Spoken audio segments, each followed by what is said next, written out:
ვენესუელის სცენარი არ მხოლოდ გაკვეთილია ქართული ოცნების ხელისუფლებისთვის, არამედ ნებისმიერი დიქტატორული რეჟიმი ახლა უნდა იყოს უფრო მეტად ყურადღებით. ეს არის განცხადება, რომელსაც ჩვენთან საუბარში ანალიტიკოსები, პოლიტიკის ექსპერტები აკეთებენ, ადამიანები, რომლებიც კარგად იციან, რა შეუძლია ამერიკის ხელისუფლებას გააკეთოს იმ შემთხვევაში, როდესაც საუბარი მიდის ხელისუფლებაზე, რომელიც ადამიანის უფლებებს უხეშად არღვევს. ფაქტი არის, რომ მადურო ადამიანი, რომელსაც დიდი ძალაუფლება ჰქონდა და ბოლო წამამდე არ ეჯერა, რომ ამ ძალაუფლებას ვინმე დაათმობინებდა. ახლა ნიუ-იორკის ციხეშია გამოკეტილი და ის მრავალწლიანი პატიმრობის მოლოდინშია მის ცოლთან ერთად. დანაშაულები, რომელსაც მას ედავებიან, არის არანაკლებ მძიმე, თუმცა როგორც ჩვენი რესპონდენტები ამბობენ, ვენესუელით დაიწყო, მაგრამ დიდი ალბათობით აქ არ დამთავრდება. ისინი პარალელს ავლებენ ასევე ბიძინა ივანიშვილსა და მის ხელისუფლებას შორისაც.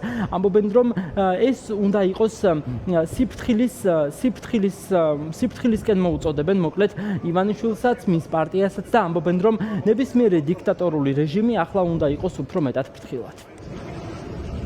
რომ რუსეთმა ვერ დაიცვა მათი ახლო მოკავშირე და შესაბამისად შეერთებული შტატების პოზიცია მნიშვნელოვნად გაძლიერდა.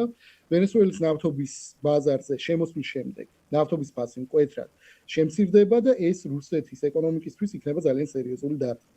მეორე მნიშვნელოვანი ასპექტი არის ის, რომ აშკარა ხდება, რომ ამერიკული მშვიდობის სამყაროში მცირე ქვეყნებს აუცილებლად უნდა ყავდეს ძლიერი მოკავშირეები და იმის გათვალისწინებით, რომ ქართული ოცნება ბოლო პერიოდში აფუჭებს ურთიერთობებს ბრიუსელთან და ვაშინგტონთან, აღრმავებს ევროიზოლაციას, სრულიად პრობლემური და ძალიან სახიფათო მდგომარეობაში ჩნდება ქართული სახელმწიფო, რადგან ნებისმიერი ავტორიტარული ლიდერი უნდა იაზრებდეს, იქნება ეს აიათოლა, იქნება ეს ვენესუელის დიქტატორი, რომ ამერიკელების ძალის პროექცირება შეუძლიათ და ეს ძალის პროექცირება ნებისმიერი დიქტატორისთვის არის უაღრესად სახიფათო.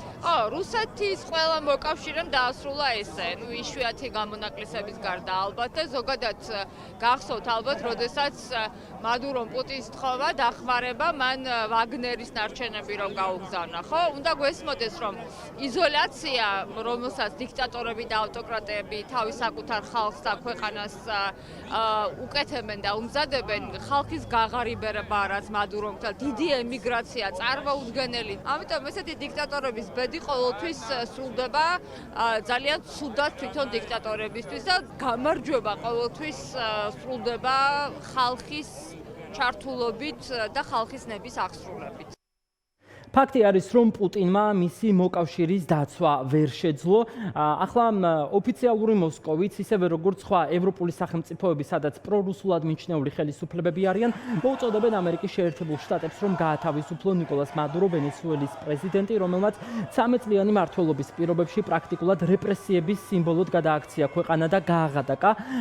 ახლა შეიძლება ითქვას, რომ ყველაზე შეშფოთებულები სწორედ ასეთი დიქტატორული რეჟიმების წარმომადგენლები არიან, თუმცა მოწოდებები მოწოდებებად ფაქტები კი არის შემდეგი, რომ ძალიან მალე ნიკოლას მადუროს ყველაფრის გამო გაასამართლებს ამერიკული სასამართლო ამერიკული კანონების მიხედვით.